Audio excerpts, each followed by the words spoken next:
Hello दोस्तों, आपका स्वागत है हमारे YouTube चैनल पर। मैं एक इस वीडियो में कराऊंगा साधारण ब्याज, जो कि एकदम बेसिक से और आसान शॉर्ट ट्रिक द्वारा हल कराया जाएगा। जैसा कि दोस्तों एक क्वेश्चन दिया है, रामू एक बैंक से 12,000 रुपए साधारण ब्याज की दर से कर्ज लेता है। 3 वर्षों के बाद उसने मूलधन में से, तो इसका मतलब हुआ इन 12,000 में से 6,500 रुपए बैंक में जमा कर दिया। यानी उसने क्या किया, बैंक से 12,000 रुपया तो कर्ज लिया और इस 12,000 में से 6,500 रुपया बैंक में जमा कर दिया, वो भी 3 वर्ष के बाद। उसके 2 वर्ष बाद, यानी इन 3 वर्ष के फिर भी आगे और 2 वर्ष के बाद उसने 9,260 रुपए बैंक में जमा करके अपना खाता बंद करवा दिया। उस 3 वर्ष के भी और फिर 2 वर्ष के बाद में क्या करना पड़ा, उसे 9,260 रुपए जमा करके अपना खाता बंद करा दिया। कर्ज लेने का वार्षिक ब्याज दर रखा था। कहना चाह रहा है जो कर्ज लिया था उसने 12,000 रुपया, वो किस वार्षिक ब्याज की दर पर लिया था। तब दोस्तों सबसे पहले ये ज्ञात करो कि उसने लिया तो 12,000 रुपए था, 6,500 रुपए एक बार जमा किया और 9,260 रुपए एक बार जमा किया। तो ऐसी स्थिति में वास्तव में उसने ब्याज कितना जमा कर दिया, तो सबसे पहले उसका ब्याज ज्ञात कर लीजिएगा। ब्याज होगा 6,500 रुपए तो एक बार, 9,260 रुपए एक बार, लेकिन लिया तो उसने 12,000 रुपए था। इन्हें ऐड कर लीजिए, 0 6 5 और 2 7, 6 और 9 15, 15,760 माइनस 12,000, ये बचा 3,760 रुपए। इसका मतलब उसने 3,760 रुपए का ब्याज दिया था। अब ये ब्याज दिया कैसे था, देखिएगा 3 वर्ष के बाद तो उसने इतने रुपए जमा किया, तो इसका मतलब 12,000 रुपए का 3 वर्ष का ब्याज कितना होगा। तो मूलधन था 12,000, 3 वर्ष का मान लीजिए दर 8% थी, और अब कहा है 6,500 रुपए जमा कर दिया। दोस्तों 12,000 रुपया तो उसने लिया, 6,500 रुपए जमा कर दिया, तो शेष कितना बचा, 5,500 रुपए। इस 5,500 रुपए को 2 वर्ष बाद अदा किया, मान लीजिए दर इसकी भी आ रही थी। अब उसे 3,760 रुपए बैंक में अदा करने पड़े। यहां से ये बचा 12 3 36, 360 आर, यहां से बचा 110 आर बराबर 3,760। 360 और 110 जोड़ दीजिएगा, कितना होगा ये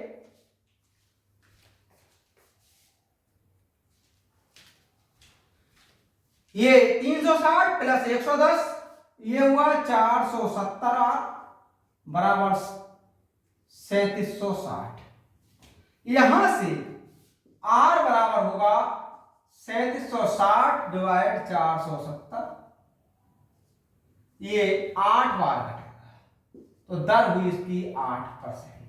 क्वेश्चन ने कहा था कर्ज लेने का वार्षिक ब्याज दर क्या था, तब दोस्तों कर्ज लेने का वार्षिक ब्याज दर था 8%। इसका ऑप्शन नंबर सी सही होगा।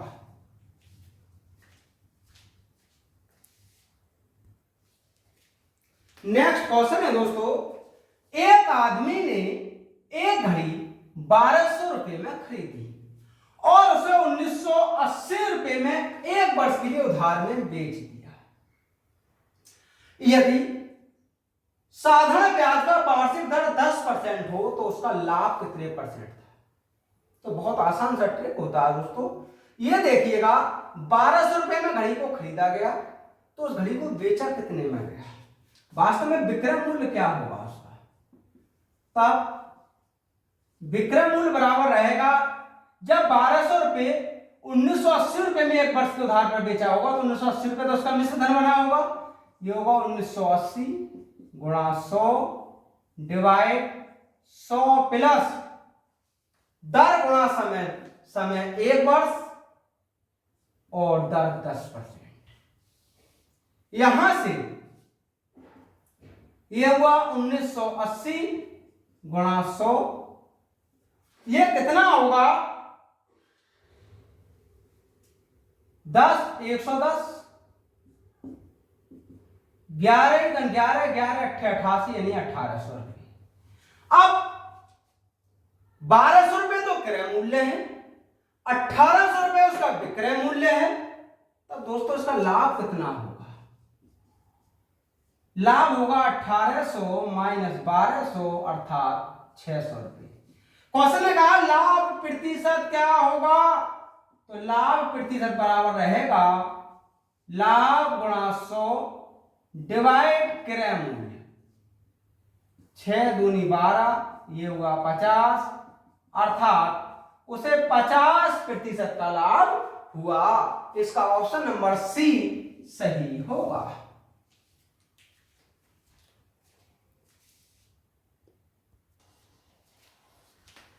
नेक्स्ट क्वेश्चन है दोस्तों, कोई राशि साधारण ब्याज की किसी निश्चित दर से 6 वर्षों में 220% हो जाती है। यदि ब्याज की राशि 720 रुपए हो तो मिश्र धन की राशि क्या हो? तब दोस्तों 6 वर्षों में 220, यदि मूलधन 100 रुपये है तब इसका मिश्र धन कितना होगा? मिश्र धन हो जाएगा 220 रुपये। यदि मूलधन 100 रुपये, मिश्र धन 220 रुपये है, तब दोस्तों इसका ब्याज कितना होगा? इस 220 से 100 कम किया अर्थात 120। इसका मतलब यह हुआ कि जब ब्याज 120 रुपये है तब मिश्र धन कितना है? मिश्र धन 220 रुपये है। उसने कहा ब्याज 720 होना चाहिए तब मिश्र धन की राशि क्या होगी? तो इसका मतलब जब ब्याज 720 रुपये है तब मिश्र धन क्या होगा? यह होगा 220 डिवाइड 120 गुणा 720, 12 6 72, ये हुआ 132 1320 रुपये। तब उसका मिश्र धन 1320 रुपये होगा। इसका ऑप्शन नंबर ए सही होगा। नेक्स्ट क्वेश्चन है दोस्तों, एक व्यापारी एक वस्तु पर 2 मूल्य अंकित करता है, एक नगद भुगतान करने वालों के लिए और दूसरा 6 माह तक उधार लेने वालों के लिए। इन दोनों मूल्यों का क्या अनुपात होगा यदि साधारण ब्याज का दर 6 से 1/4% हो? तब दोस्तों यदि नगद मूल्य 100 रुपये है तब उधार मूल्य कितना होगा इसका? यानी कहने का मतलब अगर नगद वालों के लिए वस्तु 100 रुपये में मिलती है तो उधार वालों को कितने में मिलेगी? तो 100, तो ये 100 का 6 माह का मतलब हुआ 1/2 यानी 6/12 वर्ष गुणा 25/4 और गुणा 100, यानी मूलधन क्या रहता है?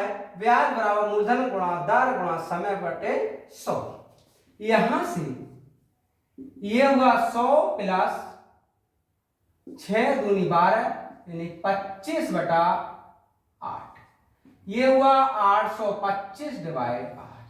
क्वेश्चन ने कहा है इस नगद मूल्य और उधार के मूल्य दोनों में क्या अनुपात होगा? तब दोस्तों इनका जो अनुपात होगा ये रहेगा 100 अनुपात 825 डिवाइड 8। 25 से डिवाइड कर लीजिएगा, 25 चौका 100, 25 तिया 75 और 25 तिया 75, 8 चौक 32 और अनुपात 33। तो क्वेश्चन में जैसे कहा था दोनों मूल्यों का क्या अनुपात होगा, तब दोस्तों दोनों मूल्यों का अनुपात होगा 32:33।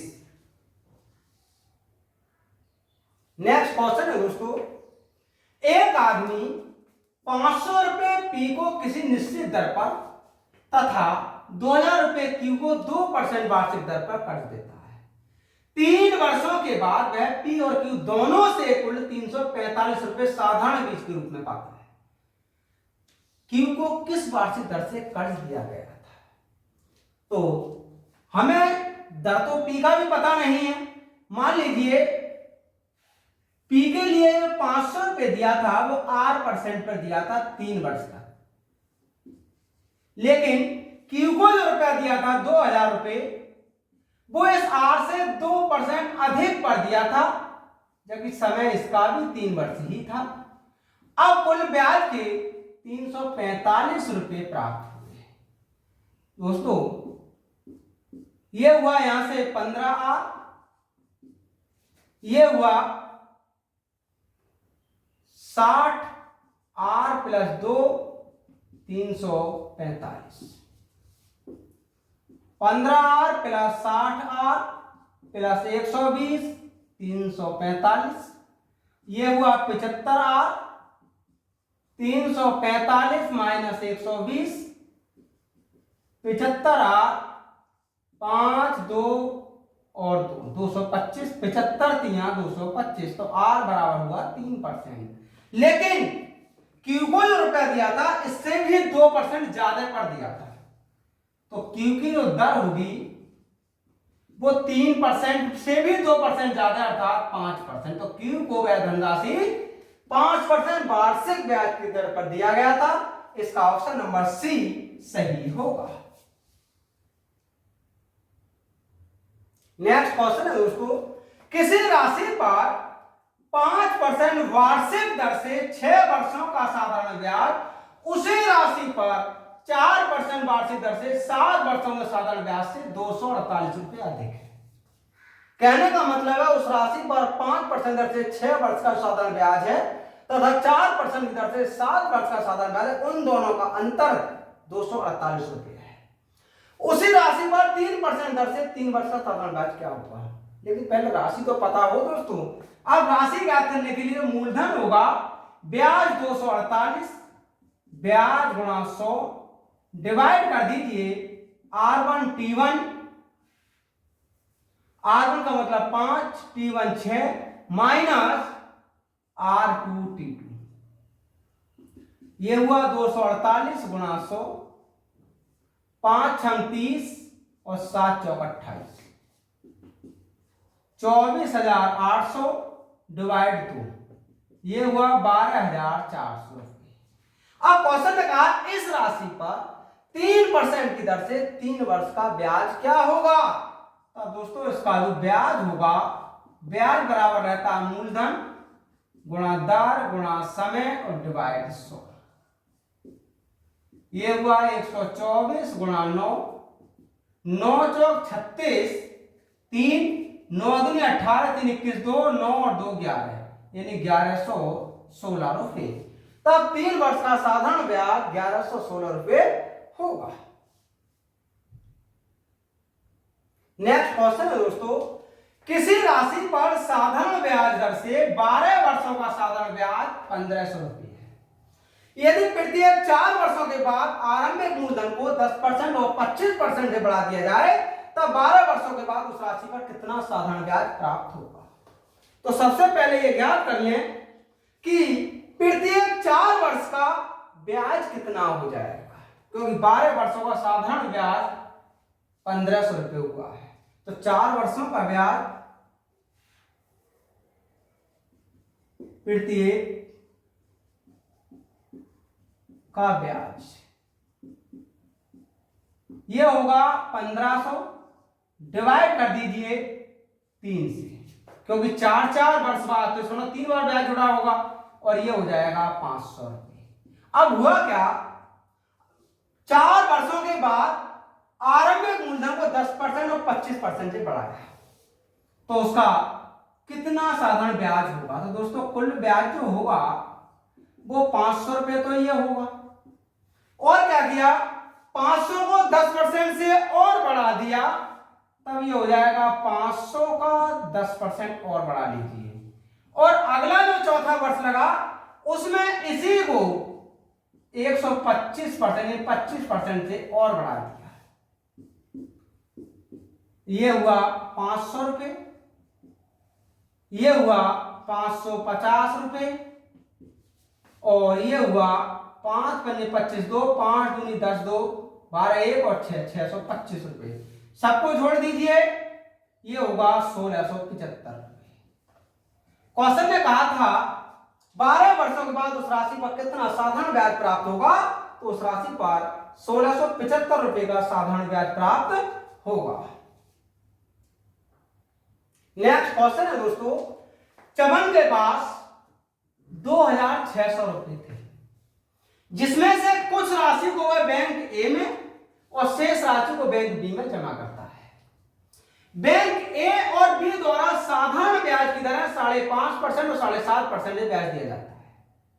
यदि एक निश्चित समय के बाद दोनों बैंकों से वे समान ब्याज प्राप्त करता है, तो वह बैंक बी में कितने रुपए जमा करता है। तो सबसे पहले ये देखो कि जो 2600 रुपए को दो बैंकों ए और बी में जमा करता है, तब इन राशियों में अनुपात क्या रहता होगा। तो मान लीजिए बैंक ए में P1 राशि जमा की और बैंक बी में P2, ये रहेगा R2 अपॉन R1। R2 7.5, ये हुआ 15/2 और ये हो जाएगा 11/2, अर्थात 15/11। P1 अनुपात P2 बराबर होगा 15:11। तो बताइए बैंक बी में कितने रुपए जमा करता है, इसका मतलब P2 क्या रहता है। ये रहेगा P2 का अनुपात 11, डिवाइड दोनों का योग कर लीजिए, गुणा कुल 2600 रुपए थे, ये हुआ 1100 रुपए। तो बैंक बी में वह 1100 रुपए जमा करता है। नेक्स्ट क्वेश्चन है दोस्तों, किसी राशि पर किसी निश्चित समय में किसी निश्चित दर से 480 रुपए साधारण ब्याज के रूप में प्राप्त होते हैं। यदि मूलधन को 20% से बढ़ा दिया जाए, ब्याज की अवधि को 2/3 कर दिया जाए और वार्षिक ब्याज दर को 5/3 गुना कर दिया जाए, अब कितने रुपए प्राप्त होंगे। तो दोस्तों हमें ब्याज दिया है, ये होगा मूलधन गुणा दर गुणा समय, और ये दिया है 480 रुपए। क्वेश्चन ने क्या किया,